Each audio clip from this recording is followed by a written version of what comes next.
to me at least, it is very clear. I realize that there are certain people who look at the same text that I am looking at and they don't believe it. You must definitely look at the Bible for this, because Jesus is so clear in what he is trying to say. There is no, he is not mincing words at all. This is John chapter 6, where Jesus clearly clearly puts his view forward. He has just performed the miracle of the multiplication of loaves. Before that, he walked on water. He came across, he performed the multiplication of the loaves, and the people have come to Jesus, not because of his love for them, but because he multiplied the loaves. It's like, come on, Lord, like if somebody can give us food to eat. And like fish, or like, I'm going to love it, So the people are actually following Jesus because he's given them food. And Jesus, over here in the Bread of Life discourse in John chapter 6, he makes a statement which says, do not work for the food that perishes, because they have come for the food that actually perishes. So he's telling them, do not work for the food that perishes, but for the food that endures for eternal life, which the Son of Man will give you, which he's referring to himself. And you're going to see the people who are the people will be asking him for a sign now. They'll say, hello, you're the bread of life, etc. This. He says, going to give me a sign. So they say to him, what must we do to perform the works of God? Jesus answered them, this is the work of God. Okay, now this is extremely important. This is the work of God, that you believe in him who he has sent. So Jesus is saying, I'm going to now give you a very difficult teaching. You got to believe. And now comes the discourse, the trouble that people have struggled with so long. So they say, hello, what sign are you going to give? Moses gave us manna from heaven. Yes. See, again, their focus is on the food that came from heaven. What sign are you going to give us? Moses gave us the manna from heaven. And then there's a long discourse that goes on to happen. But then Jesus will say, listen, I am the bread of life that's come down from heaven.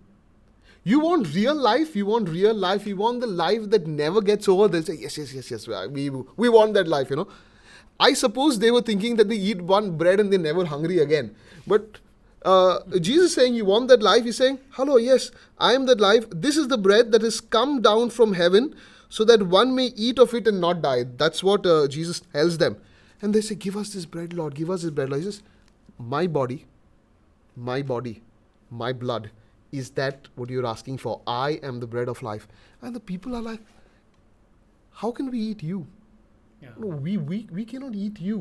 Yes. And they begin to grumble. And then Jesus doesn't say, listen, I'm talking symbolically. He doubles down on it. He says, listen very, very carefully. This is the text. For my flesh is true food and my blood is true drink.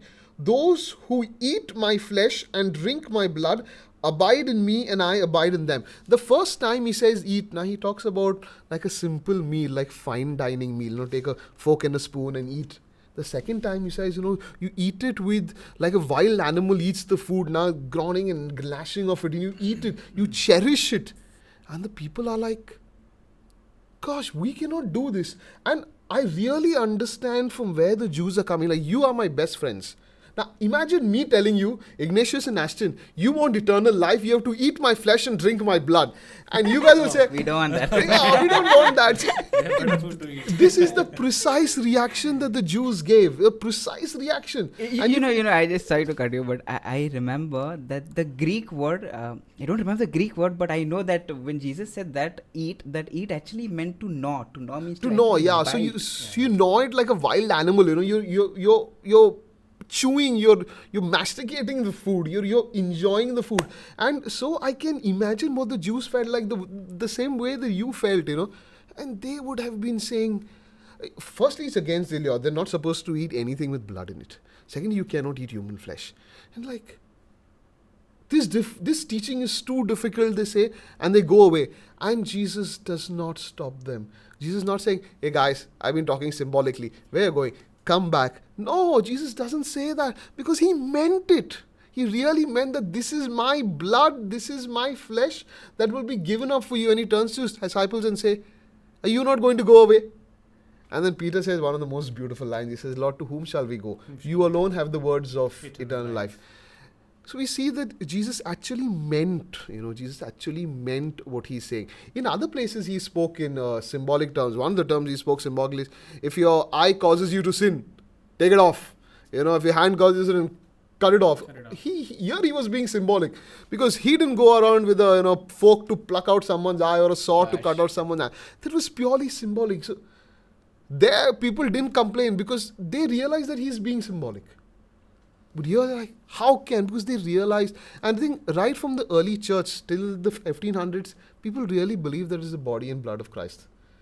So for me, on a personal level, when I see the Eucharist over there, whether it's at the Blessed Sacrament or at the Mass, when the priest is saying, this is my body, this is my blood, I believe that is Jesus, his body, blood, his soul, his divinity, his entire being made present by his grace, by his love, so that we can be in such close proximity with the